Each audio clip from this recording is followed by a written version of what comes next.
Posso falar?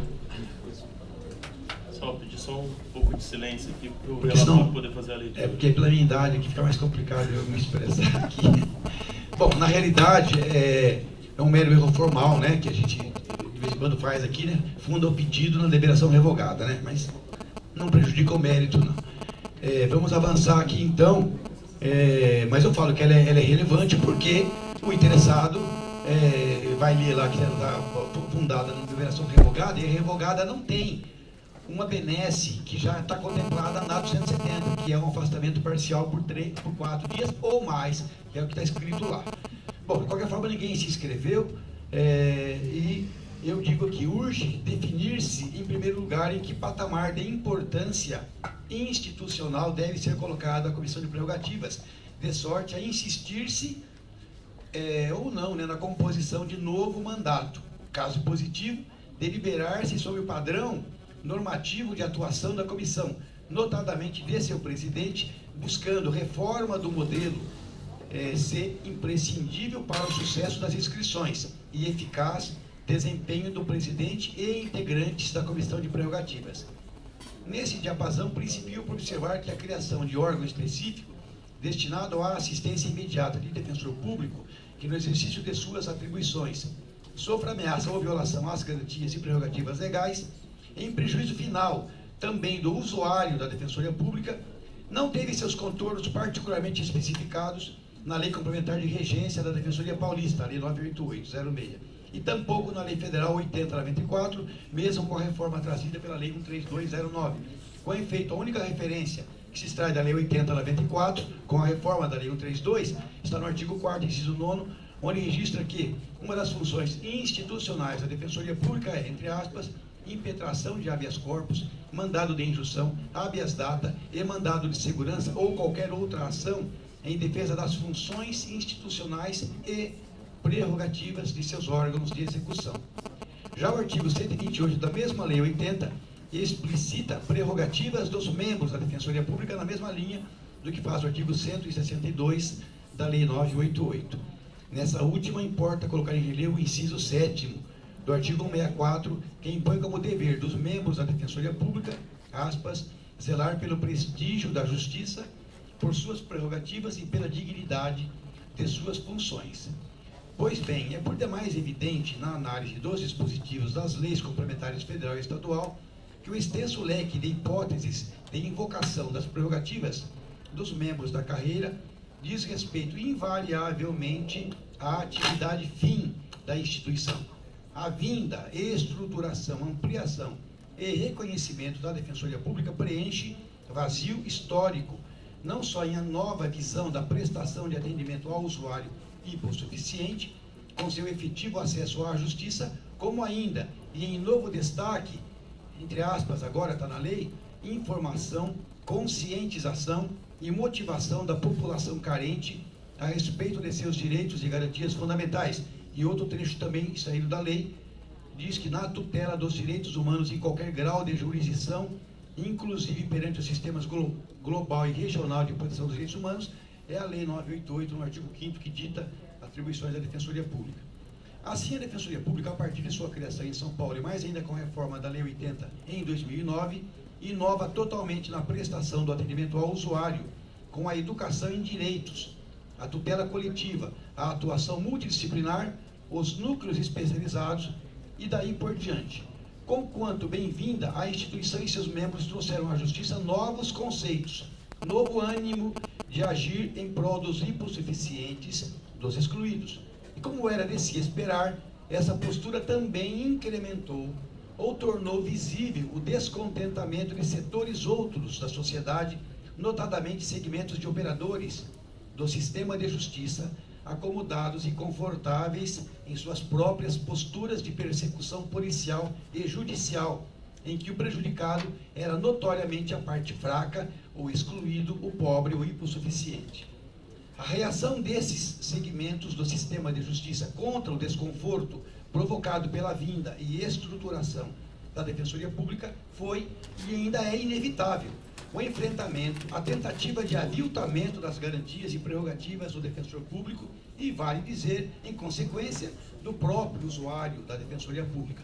Exemplos bem marcantes de tais enfrentamentos têm se repetido desde a criação da Defensoria Pública e antes mesmo da aprovação dos primeiros defensores concursados, como se viu na impugnação da opção dos procuradores do Estado pela carreira dos membros da Defensoria Pública, e ainda nas questões envolvendo advogados contratados pela FUNAP e orientadores trabalhistas. E depois disso, até mais recentemente, os inúmeros embates havidos com a seccional paulista da Ordem dos Advogados do Brasil, com questionamentos múltiplos tendo por fundo o convênio para a prestação de assistência judiciária, patentes as afrontas às prerrogativas ditadas na Lei Complementar de Regência da instituição, em prejuízo direto ao próprio usuário. E mais longe não é preciso caminhar nesse discurso, bastando a recente recordação de afronta à prerrogativa legal do próprio Defensor Público Geral, legitimamente eleito pela carreira e nomeado pelo senhor governador do Estado. Merece registro, de outro lado, que a Comissão de Prerrogativas já foi provocada em inúmeras situações de violação das prerrogativas, bastando a mero título exemplificativo a lembrança do caso Pinheirinho de São José dos Campos, não se olvidando dos inúmeros procedimentos em esferas administrativas e judiciais relacionados à discussão sobre a inscrição do defensor público nos quadros da Ordem dos Advogados do Brasil. Aqui faço um parêntese, não vou dar detalhes, porque não sei se estou autorizado a isso, mas eu fiquei sabendo ontem também de uma outra história, que seria caso típico de comissão de prerrogativas, ocorrido imprudente, presidente imprudente, que lamentavelmente não teve, e até a administração está resolvendo isso com designação do defensor para ir atrás, solucionar esse problema, que realmente é típico de violação de prerrogativa. Tudo isso traduz a indeclinável necessidade de mecanismo ou equipamento para o fim específico de preservação das prerrogativas legais da instituição, ainda que as leis complementares assim invocadas não façam referência direta à Comissão de Prerrogativas, matéria que se reserva ao campo normativo da Defensoria Pública por força de sua autonomia funcional e administrativa, a teor do artigo 97-A da Lei 80/94, com a redação da 13209, e também artigo 7º da Lei 98806, agora se incluindo também a previsão constitucional promulgada com a Emenda Constitucional 80/2014. Em resumo, é imprescindível que se mantenha e se estruture a Comissão de Prerrogativas da Defensoria Pública Paulista. Sua criação se deu originalmente pela deliberação do Conselho 91, de 22 de agosto de 2008, sofrendo alterações através das deliberações 117 de 2009, 119 de 2009 e 145 de 2009, e finalmente pela 270, que é que está em vigor, agora bem recente, 12 de abril. Não, desculpe, é do ano passado, 12 de abril de 2013.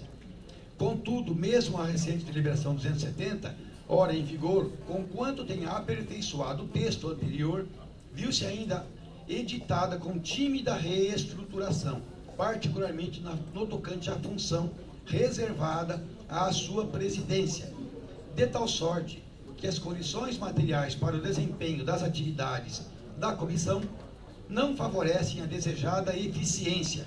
Os dois exemplos mais marcantes que eu cito aqui, na letra A, o último relatório semestral de atividades, referente ao período de outubro de 2012 a abril de 2013, foi apreciado no Conselho há apenas 2 semanas. Nós até lembramos disso, né? Relatório do ano passado, vencido em abril do ano passado. Da letra B, eu cito aqui, com repetição de dificuldades já ocorridas em mandatos anteriores, registra-se que a Comissão de Prerrogativas não está funcionando, está paralisada, sem presidente e sem os demais integrantes, por força de vencimento dos mandatos e de frustrados editais de inscrição para o desempenho da presidência da comissão por falta de interessados. Há, portanto, indeclinável necessidade de promover-se nova estruturação da Comissão de Prerrogativas, sendo fundamental que se consigne, neste momento, que a criação da Comissão de Prerrogativas deu-se em 2008, quando a Defensoria Pública Paulista ainda não atingira o número de 350 defensores. Hoje a instituição já dobrou esse número, superando 700 defensores, aguardando o preenchimento de mais 100 cargos já criados por lei complementar estadual. Há de se considerar ainda a aprovação da denominada PEC das comarcas, com previsão constitucional de criação de cargos, que fará a Defensoria Paulista superar oportunamente, assim eu espero, o número de 2.000 defensores.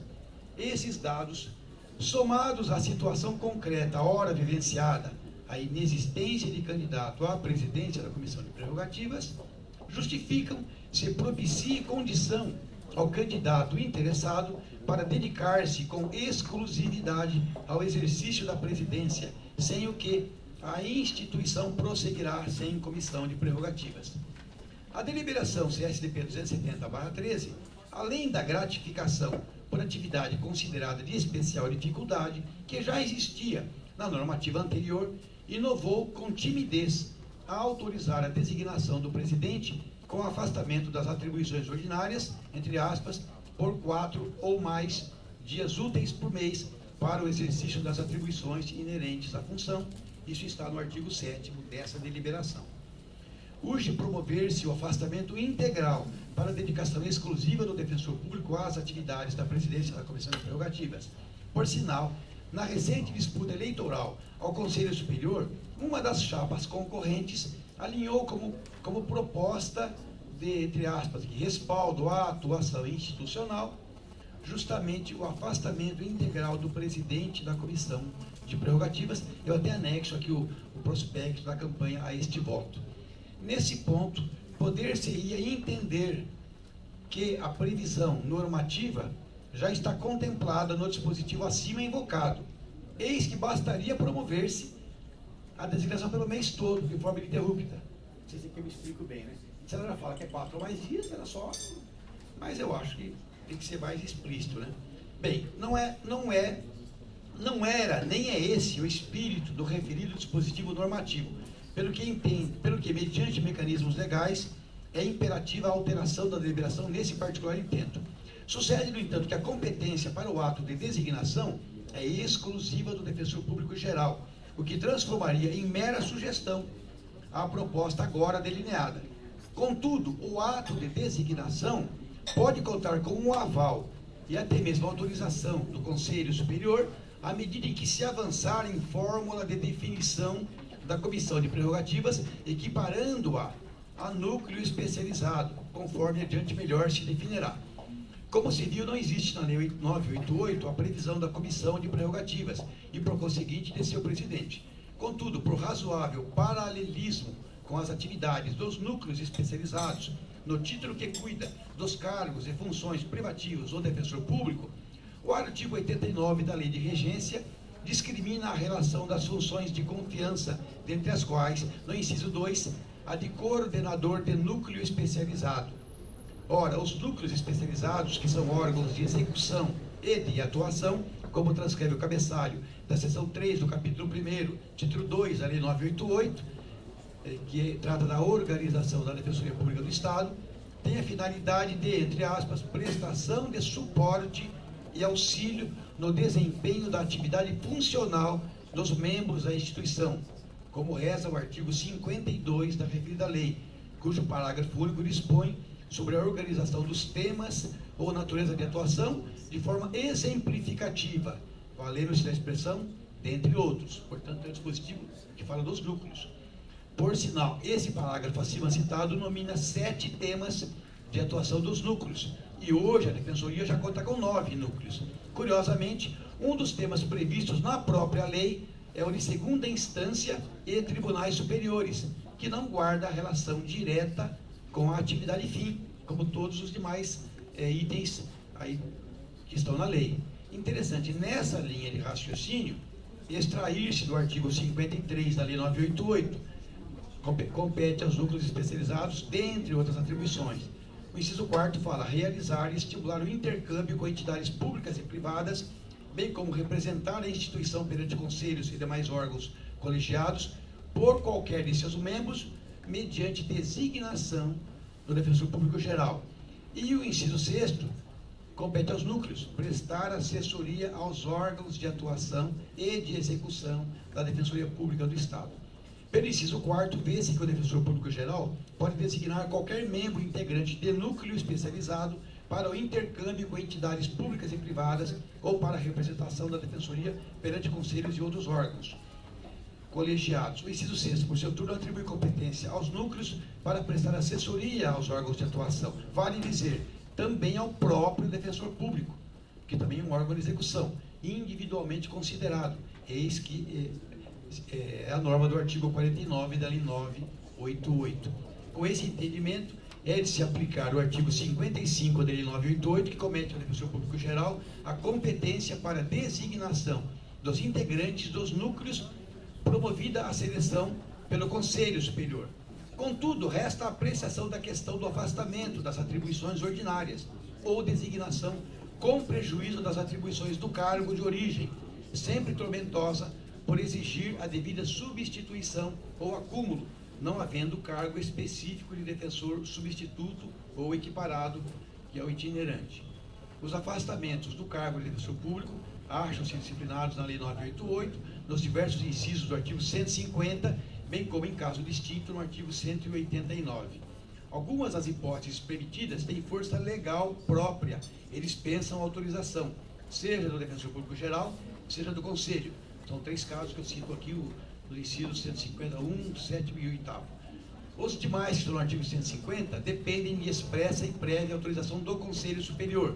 E, por fim, o caso do artigo 189, um caso específico, e também o do 150, que é os cursos, afastamento para cursos, depende da autorização do Defensor Público Geral. Isso está lá no artigo 19, também da Lei 988. As funções de confiança de que acima se falou incluem a coordenação de núcleo especializado e são providas mediante designação. É o artigo 19, inciso 22, cumulado com o artigo 89, inciso 2 da 988. Cumprindo assinalar que nos termos da lei orgânica não se trata propriamente de caso de afastamento, mas sim de remoção qualificada. Isso está no artigo 111, que, na verdade, não foi implantada na Defensoria Paulista até hoje. Por se tratar de modalidade de remoção, ainda que anômala, pelo desatendimento integral da previsão da lei orgânica, bem como por se tratar de regulamentação de núcleo especializado, por analogia ou equiparação, como é sustentado, a competência para editar o afastamento é do Conselho Superior, com base no permissivo genérico do inciso 3 do artigo 31 da Lei 988. Providência que se torna justificada pelo veto do senhor governador. Aqui eu nem lembro o destaque longo aqui, ele vetou o inciso 9 do artigo 31, que falava da competência do Conselho para regulamentar remoção, concurso de ingresso, seleção de núcleo. Não tem isso na nossa época, porque foi vetado, porque estava junto com aquela matéria que tratava das cotas raciais. Como ele queria vetar as cotas, ele vetou todo o artigo. Então hoje ele tem que usar, para falar de remoção, aquela norma genérica de competência normativa do Conselho. Bom, aprovado então a proposta objeto do presente voto, cumprirá ao Conselho autorizar a abertura de inscrições para a função de presidente da Comissão de Prerrogativas, cumprindo ao Defensor Público Geral publicar o respectivo edital, já com as alterações levadas a efeito na deliberação 270, que agora eu vou propor. E concluo, este voto com proposta de alteração do caput do artigo 1º e também do artigo 7º da deliberação 270, 213, e sugiro a seguinte redação. São só 2 artigos, se me permitem, eu vou ler aqui. O artigo 1º da deliberação que está em vigor, eu faço juntar aqui o texto ao voto, ele diz no caput, apenas isso: caberá à Comissão de Prerrogativas da Defensoria Pública. Note-se, por curiosidade, que essa deliberação revogou integralmente a 91, que cuidava da comissão. E a 91 dizia que é criada a comissão. E a 270 já economizou, já estava criada, já não precisa criar de novo, então já começou a falar logo de atribuição. Então eu aproveitei essa redação para sugerir o seguinte artigo 1º. Fica criada a Comissão de Prerrogativas da Defensoria Pública, equiparada a núcleo especializado, nos termos do artigo 52, esse é o parágrafo único da Lei Complementar número 988, de 9 de janeiro de 2006, com as seguintes atribuições. Esse passaria a ser a redação do artigo 1º, ou seja, uma equiparação dessa comissão a núcleo especializado e com fundamentação legal. O artigo 7º da deliberação em vigor atualmente, a 270, diz assim atualmente: o defensor público subpresidente da Comissão de Prerrogativas poderá ser designado nos termos legais, com prejuízo de suas atribuições ordinárias, por 4 ou mais dias úteis por mês, para o exercício das atribuições inerentes à função.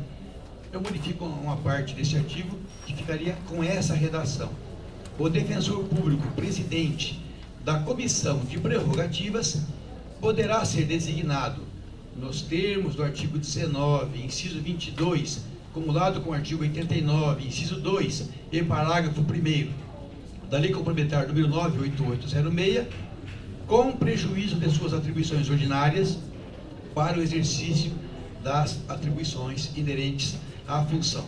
Esse é o voto. Eu faço juntar aqui o texto da deliberação revogada, só um segundinho, e junto aqui os modelos que eu colhi pelo país, de umas 3 ou 4 portarias de outras defensorias, mas todas mais ou menos assim, genéricas também. Não há essa equiparação em nenhuma, mas há o afastamento em outras. É como voto. Palavras, conselheiros.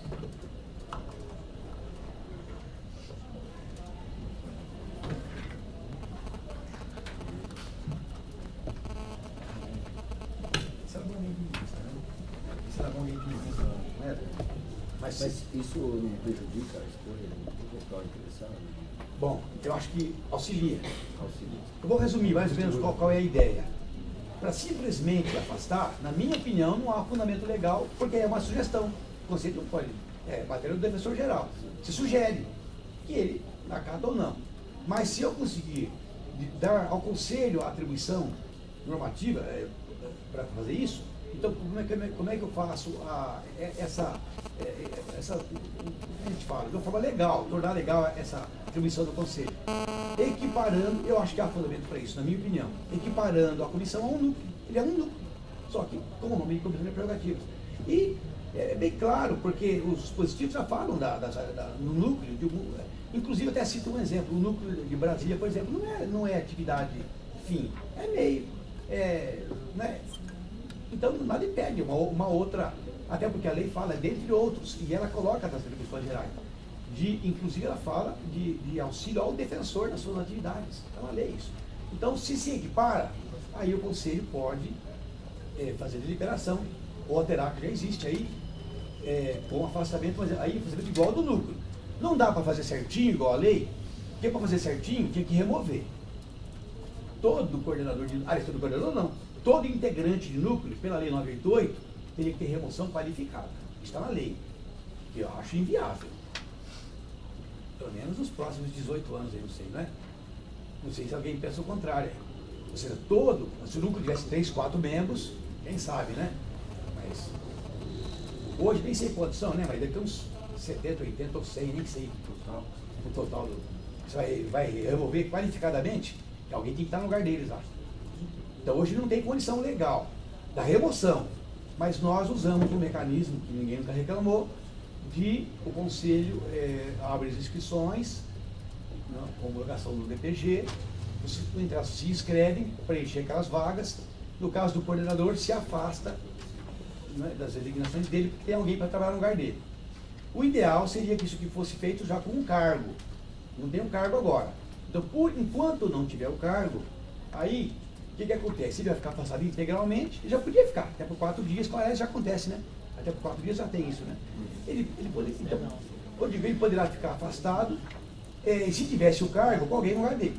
Não tendo o cargo, aí ou é substituição, ou é acúmulo, ou a terceira hipótese, se o lugar de onde ele vem, o interessado, comportar o uso do convênio. Porque não tem outra alternativa. Pedro, eu não entendi no comecinho, quando você falou aquela questão da prescindibilidade ou não. Sim. Bom, eu acho que essa é uma questão preliminar que até se pode deliberar. Ou seja, podemos ou não podemos ficar sem a questão de prerrogativas. Para quem quer sustentar, porque eu vou apresentar as duas posturas aqui. Primeira, se a gente quer entender que dá para ficar sem, o primeiro argumento, eu acho, para essa corrente, é que a lei não prevê essa comissão em nenhum lugar. Ela nada específico disso. Tanto não é que as duas deliberações, a 91, que é revogada, e a atual, que é a 270, ela se vai. E, aliás, o edital atual fala isso, né?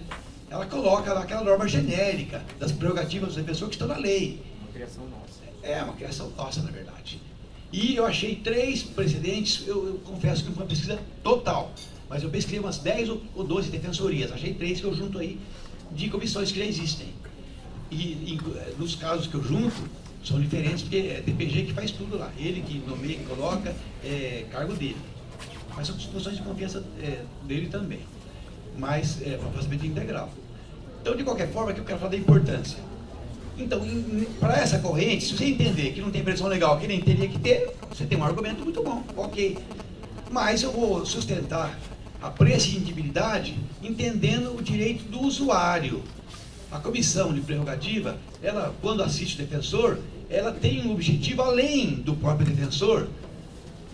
O exemplo que nós temos concreto, que acho que dá para falar isso, que envolve a atuação de colegas, por exemplo, que atuam em execução criminal, não é só o defensor que tem um problema, é o conjunto lá não é?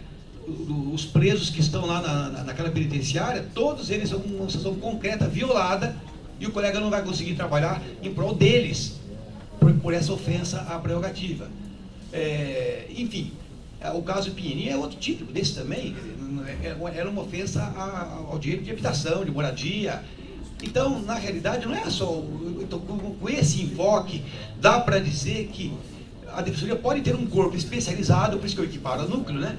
Ela pode ter um corpo especializado para tratar de uma questão de prerrogativa do defensor que vai refletir necessariamente na atividade fim, no interesse do usuário. Então, se isso se considera como válido, então a base normativa, se falarmos da equiparação, a gente já criou, se formos discutir essa questão legal, nem teria que ter sido criada antes.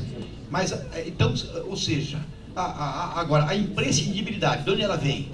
Isso sim, isso seria a segunda questão. Fora legal bom, não dá para... Isso sim, foi até bom, acho que até bem observado pelo conselheiro Horácio. Pode acontecer o colega entender o seguinte, o colega conselheiro. Bem, tá bom, então vai haver, mas não é possível, como está havendo num caso concreto, quem havendo essa situação, o defensor geral, por exemplo, designe alguém, bom, eu posso contra-argumentar, não coloco isso no voto, que o ofensor da violação pode ser ele próprio. Então, claro que ficaria prejudicada essa questão nesse sentido. E, de qualquer forma, você vai ficar aí ao vendrio a discriminação do entendimento do administrador da carreira. Então, eu acredito que talvez não seja a melhor opção.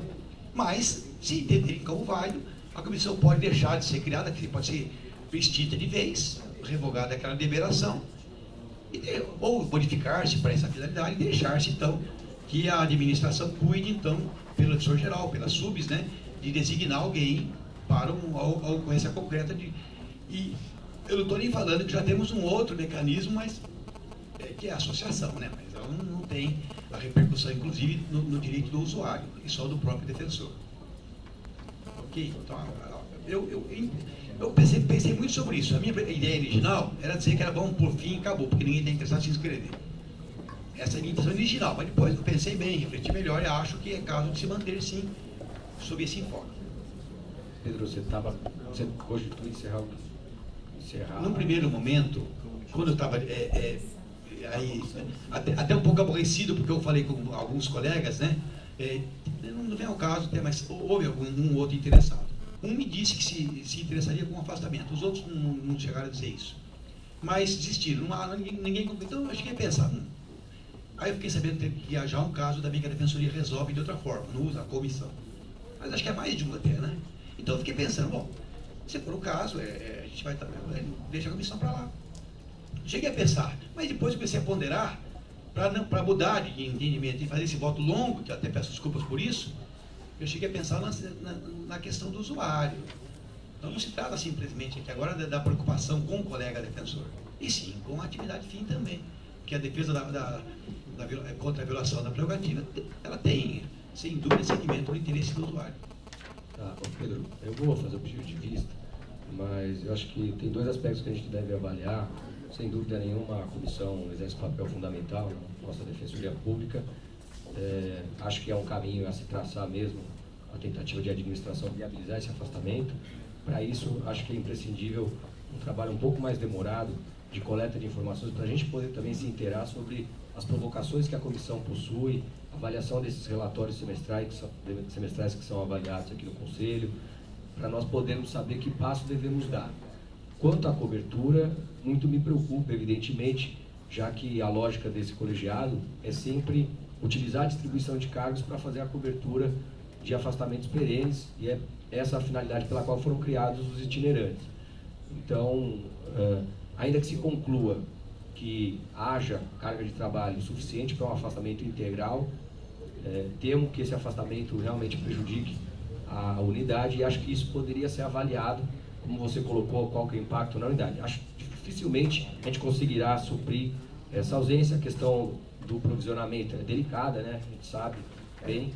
Mas só para finalizar, eu acho que, na pior das hipóteses, a se concluir que realmente devemos migrar para um afastamento maior, podemos deixar esse cenário já azeitado para a próxima distribuição de cargos, mas com a certeza de que, nesse momento, de repente, a gente pode instituir efetivamente 1 ou 2 afastamentos, algo como acontece com as coordenações regionais, que hoje não possuem substitutos. Há uma reclamação da carreira, mas eu também acho que aí é um passo importante a ser dado, proporcional à coordenação regional, que tem sua importância. Eu pediria, só para completar, bem rapidinho, colocar uma questão que já está no voto e outra que não está. A que está no voto, eu acho importante que os colegas reflitam sobre isso. Ela foi criada com um patamar, ela foi imaginada quando havia menos de 200 defensores, mas concluída com um patamar de pouco mais de 300 defensores. Então essa é o que nós temos atualmente, sendo que os nossos defensores são mais de 700. Então só aí já é uma questão bem relevante, né? A respeito de o trabalho deve ter dobrado. A segunda questão que eu queria finalizar, eu não coloquei no voto, porque eu cheguei a imaginar também, já que eu ia falar em reformar, em também pensar nos demais integrantes, que hoje ela já propõe até 10 e os outros são suplentes, né? Com 5 e tal, ali existe já um padrão definido. Mas eu também achei que talvez fosse avançar demais, não sei, por isso eu nem toquei nesse assunto do restante da comissão. Só falo da presidência. Estou com vista para o conselheiro Bruno Napolitano. Presidente, só pela uma parte não, um pedido. Como se trata de pedido que envolve comissões prerrogativas, eu sou relator de um processo que afeta o tema. Se quiser colocar em votação já até para talvez subsidiar a fala do conselheiro Bruno, se for de interesse de todos. O que eu ia propor, o Pedro tem aqui o relatório semestral do núcleo do idoso, e você da comissão de prerrogativa. Eu ia propor, se a gente tiver com esses votos aqui, talvez a gente fazer a votação desses processos, até que acho que realmente tem a ver aí com a inscrição. A gente vai abrir inscrição para a composição dos núcleos. Seria interessante a gente ter esses relatórios. Se eu for ler, vocês vão me apedrejar, resumo, verbalmente. Agora, tem um aqui que eu até... Acho que o Luiz é o relator do Núcleo de Direitos Humanos. Ah, sim. O período é esse mesmo? É esse mesmo. 2017? Tá pronto para votar, se quiser, eu posso votar. Tá, então pode ser? Esse primeiro ou da prerrogativa? Acho que esse aqui, não, outubro. Porque... Não, vamos botar os dois. Bota os dois. Tá, vamos seguir a ordem, a gente bota todos os relatórios de novo. Vamos pro qual? Esse de prerrogativas eu acho que é importante. Tá, pode ser. É o Processo 161. Isso, 161 de 2014. Com a palavra o conselheiro Luiz Eduardo. Cuida-se de procedimento administrativo para analisar a atuação da Comissão de Prerrogativas da Defensoria Pública do Estado de São Paulo. O relatório abrange o período compreendido entre os meses de abril de 2013 e outubro de 2013. O presente relatório foi apresentado em 20 de março de 2014, ou seja, 5 meses após o encerramento do período respectivo. Não há nos autos qualquer explicação ou motivo para a tamanha demora na confecção do relatório. A confecção do relatório deve respeitar o que for determinado pela deliberação 270 do Conselho Superior. No CD que acompanha o relatório em avaliação, há todos os elementos contidos no artigo 21 da mencionada deliberação. É o relatório. O voto é no sentido de aprovar o relatório. Ao que consta, a Comissão de Prerrogativa atua nos casos que forem encaminhados à sua responsabilidade. Nota-se que, no âmbito da Comissão de Prerrogativas, há um diminuto número de processos distribuídos, muitos deles arquivados, ou seja, sem andamento recente. No período em avaliação, com a ressalva apresentada pelo senhor presidente às folhas 5, qual seja, há alguns processos constantes do quadro que chegaram à comissão em data posterior ao semestre em questão, há apenas 8 processos em andamento. Com todos os seus membros, no semestre todo, teríamos uma média de 1,3 processos por membro da comissão. Se for realizada a divisão desses processos por mês, teremos a quantidade de apenas 0,22 processos por membro da comissão. A realização da atividade sem um afastamento e dedicação exclusiva influencia, talvez, na diminuta quantidade de procedimentos. Nota-se que no período foram realizadas apenas tão somente 3 reuniões da Comissão de Prerrogativas. Esse motivo, a ausência de afastamento, pode ser o causador da diminuta movimentação processual e do diminuto número de reuniões. Aos nossos olhos, é indispensável que a atuação da Comissão de Prerrogativas de forma proativa e sempre em busca da defesa flexível das prerrogativas inerentes ao cargo de defensor. Para tanto, sem dúvidas, a comissão necessita ser estruturada e robustecida. Tal necessidade, a nosso ver, deve ser objeto de outra proposta de deliberação, que, por óbvio, deveria ser objeto de encaminhamento por parte do seu presidente ou dos membros da Comissão de Prerrogativas. Os defensores públicos que atuam na Comissão de Prerrogativas são os mais indicados a informar quais as reais necessidades de estruturação e fortalecimento do órgão. Assim, pelo exposto, o presidente vota no sentido de aprovar o presente relatório, sem, contudo, deixar de remeter a todos os defensores públicos que integraram a presente comissão uma requisição para que, no prazo de 30 dias, ofereça sugestões ao aperfeiçoamento e crescimento da mesma. É como eu voto, presidente. Até uma questão de ordem que fazer. Nós vemos que esse relatório aqui, ele é o que vai de abril a outubro do ano passado. Como essa questão vai ou decidir de uma forma ou de outra, enfim, talvez fosse o caso de se ver com a secretaria se já foi ou não apresentado o que deve ter vencido em abril desse ano.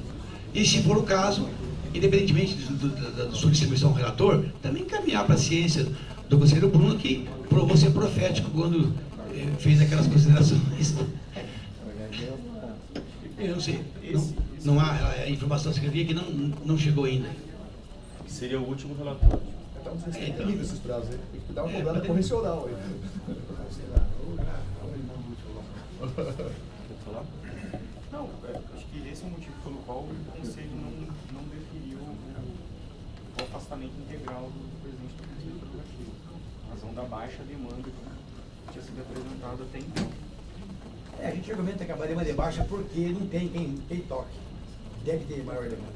Mas não sei se é bem assim. Mas acho que é uma Eu demanda não sei, muito diferente, porque você não pode recusar a demanda. A demanda, ela tem uma perfil um pouquinho diferente. Só de OAB a gente... Eu concordo que, como o Luiz colocou, uma proatividade permite que eles criem outras frentes de trabalho. Isso é fundamental até para organizar e pedagogicamente nos auxiliar, os defensores públicos, a cada vez exercer melhor o seu cargo no que toca a essa questão da prerrogativa. Mas, para mim, é mais pujante esse perfil mesmo receptivo da demanda, já que os defensores que devem provocar a comissão quando estão sujeitos a uma situação de violação. Bem, vai provocar uma comissão que manda um relatório com um ano de atraso. Eu não confio no livro dessa comissão. Ela nem consegue fazer um relatório, não é culpa do senhor presidente, é culpa dele não. A estrutura dele não consegue. Às vezes uma descrença dos defensores. Se não me engano, acho que tem previsão na deliberação, eu não sei, Pedro, não sei se na deliberação da Comissão de Prerrogativas, a possibilidade de afastamentos pontuais. Isso tem já. Não é só 4, 4 ou mais. Pode ser o inteiro. Tem notícia de pedidos de afastamento negados. Então, Nesse caso... E aí talvez, ô Pedro, como essa questão do relatório é complexa mesmo, porque o defensor para fazer um relatório é muito chato, ele precisa colher dados e depois...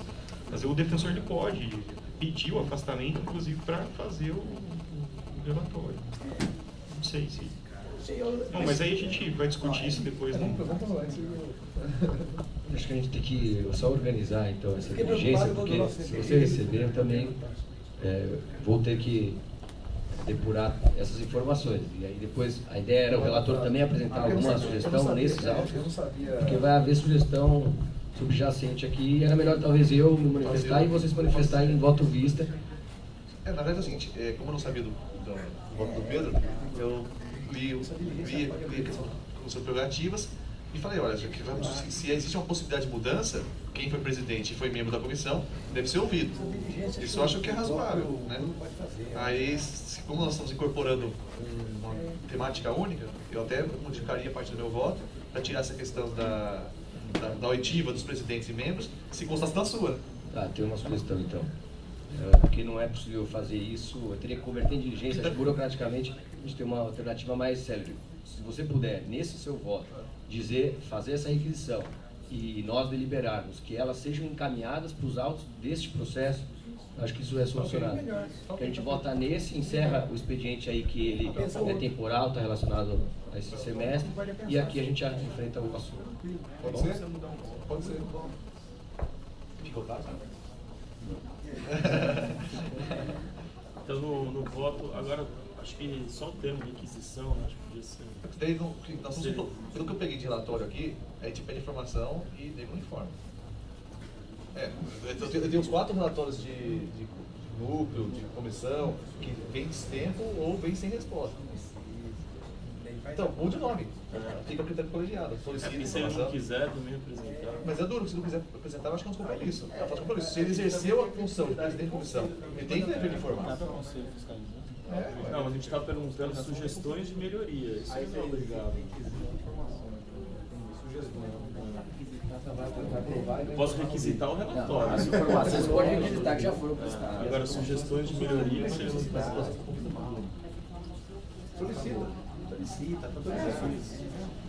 Solicita, fica apurado. Solicita também, mas vocês não estão com esses problemas aí de prazo. A gente sabe, mas igual no ofício da defensoria, se eu assino, mas a gente sabe como é. E se não se manifestar, é porque não tem sugestões. Tá bom. Aí a gente sabe. Logo 15 dias. 15 dias, tá bom. Eu só fiquei preocupado com o DPG também, que processo precisava dessa comissão, não tinha. E o do Luiz Eduardo ficou aprovado o relatório com essa solicitação, pedindo seu ofício com solicitação para envio para o processo do grupo.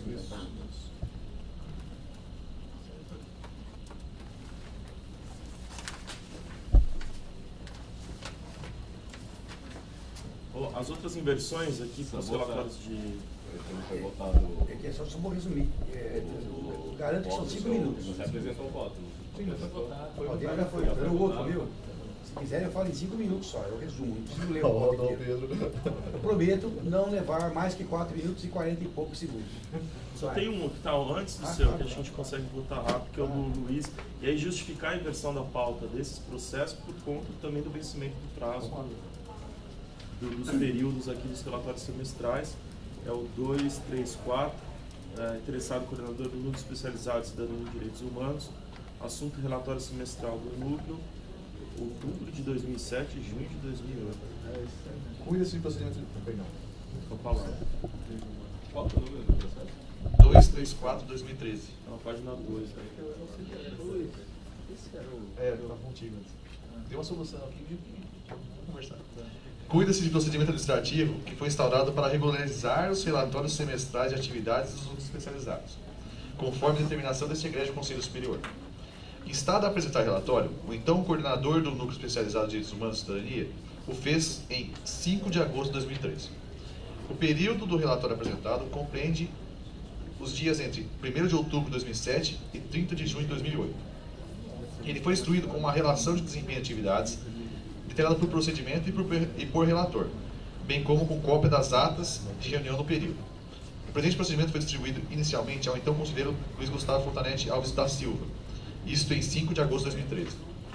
Em outubro de 2013, o nobre relator proferiu o voto e determinou que o relatório, inicialmente, fosse apresentado nos termos do que estabelece a deliberação 83/2008. A mencionada deliberação padronizou a forma de confecção dos relatórios dos núcleos especializados. Em que pese tal decisão anterior, levando em consideração que até a presente data não foram apresentadas novas complementações ao relatório, com o devido respeito ao posicionamento anteriormente encampado por este Conselho, acredito não ser o caso de submeter o presente relatório às formalidades previstas na deliberação 83. Tal posicionamento tomo com base em 2 premissas. A primeira é: o relatório compreende o período entre os dias 1º de outubro de 2007 e 30 de junho de 2008, ou seja, um período de aproximadamente 6 anos atrás.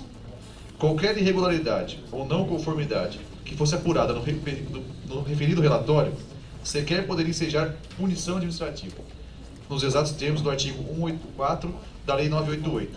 Extingue-se a punibilidade pela prescrição, a falta sujeita às penalidades de advertência e censura compulsória no prazo de 2 anos. Da falta sujeita à suspensão, demissão, cassação ou disponibilidade de aposentadoria em 5 anos. Da falta prevista em lei como infração penal no prazo de 5 anos, se não for superior. Assim, essa primeira premissa já seria suficiente para não prorrogar a avaliação do presente relatório. Se já não bastasse, a deliberação 83, de 27 de julho de 2008, foi publicada em 7 de agosto de 2008, logo, em data posterior ao período compreendido pelo relatório e avaliação. Como prescreve a própria norma, a mesma só entra em vigor na data da sua publicação. Logo, fatos anteriores não podem ser por ela atingidos. Por fim, trata-se de mera formalidade a adoção ou não de um relatório padronizado, algo que facilita a apreciação dos relatórios de todos os núcleos. Contudo, de forma alguma, a não apresentação do relatório na forma devida, desde que presentes os requisitos e elementos necessários, pode representar um óbice intransponível à aprovação. Assim, presentes os requisitos e levando-se em conta as duas premissas levantadas, voto pela aprovação do relatório, como está.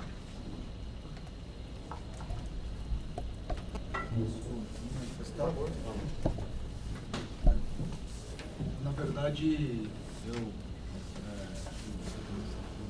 à época, quando esse relatório votou no Conselho, eu pedi para que fosse convertido em diligência e o coordenador fosse instado a reapresentá-lo nos moldes da deliberação 83, que é posterior, sim, ao período, mas que ela é anterior à data em que ele deveria apresentar.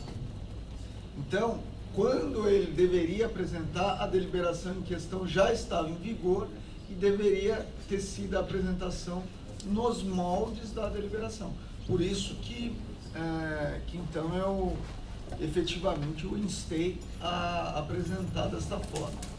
De qualquer forma, reconheço que eventual irregularidade quanto ao mérito do relatório em si estaria prescrita, não há como se apurar agora essa questão.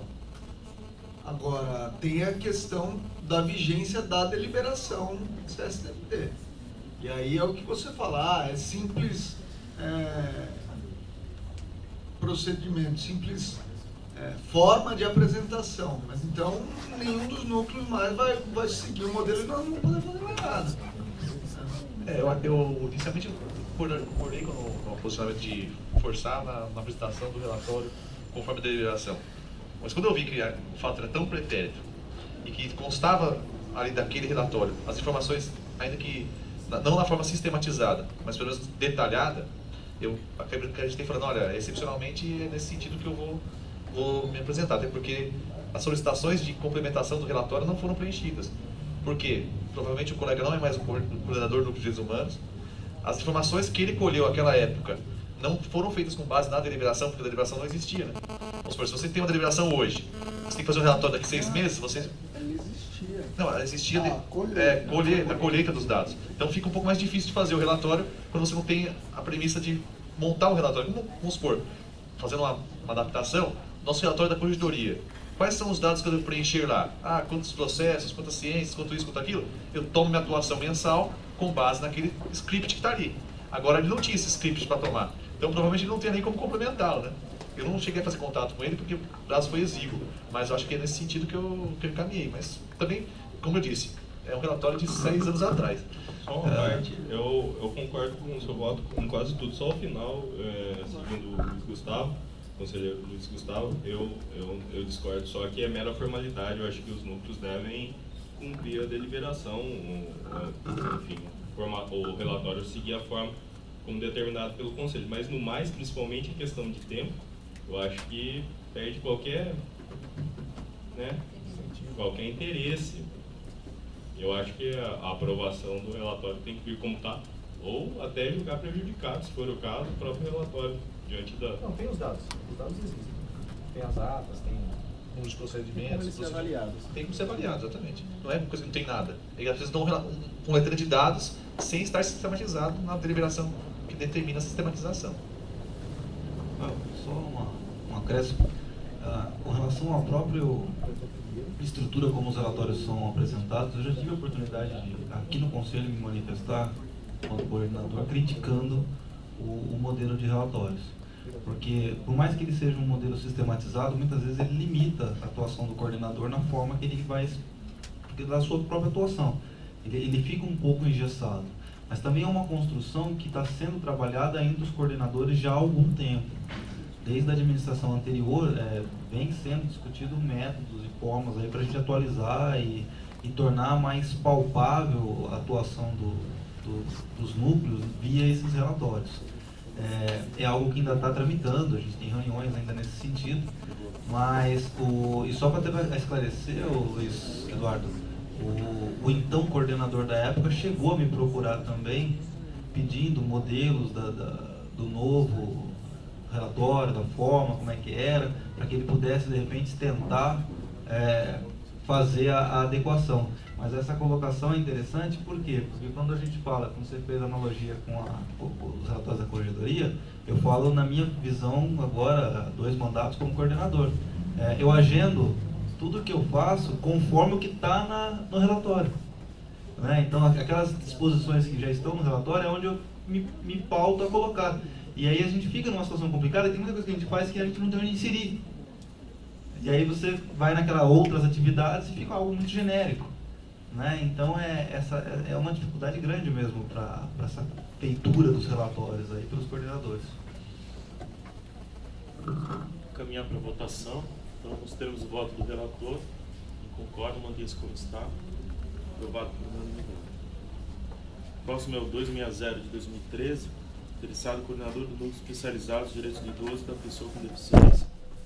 Relatório semestral, abril a setembro de 2013. Relator conselheiro Pedro Avelar, com a palavra.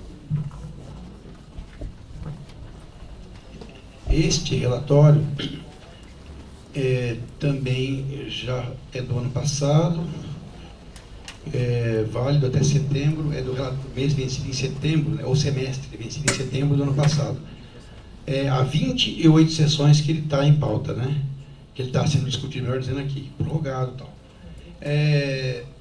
A relatoria era do nosso presidente, então por isso eu vou me dispensar, mas se for necessário eu tenho os dados aqui, de ter que dizer o que é que o núcleo relator, porque já foi lido e aprovado. Não, aprovado não, que não foi votado na verdade, né?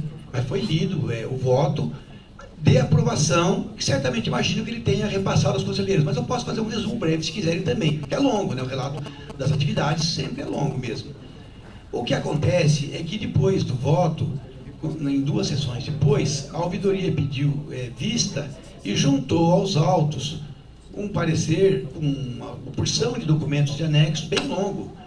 E aí é que está a questão. Na realidade, eu digo que isso bem claro no voto, e vou disponibilizar para todos, que eu acho que eu tenho que fazer o preliminar. Quando foi apresentado o relatório, a coordenadora, ela citou em preliminar, ela fez 3 pedidos pontuais, ela coloca no relatório. Na realidade, o relator cita no relatório dele, né, do voto, essas questões, mas na verdade na parte decisória não decidiu nada, não propôs nada. E acho que até por força dessas situações, que a ouvidoria pede vista, aí ela vai dizer em preliminar, quer dizer, depois de juntar uma extensa documentação, que na realidade esse núcleo não está atendendo ao próprio plano de trabalho da coordenadora, que era objeto da inscrição dela para a coordenação, apresentado ao conselho.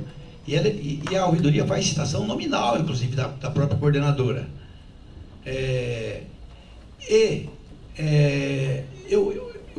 Eu analisei aqui, eu até vou dizer aqui rapidinho, né, são 6 itens aqui, e na realidade, apesar, eu acho todos pertinentes, ou tudo muito pertinente aquilo que se diz no mérito.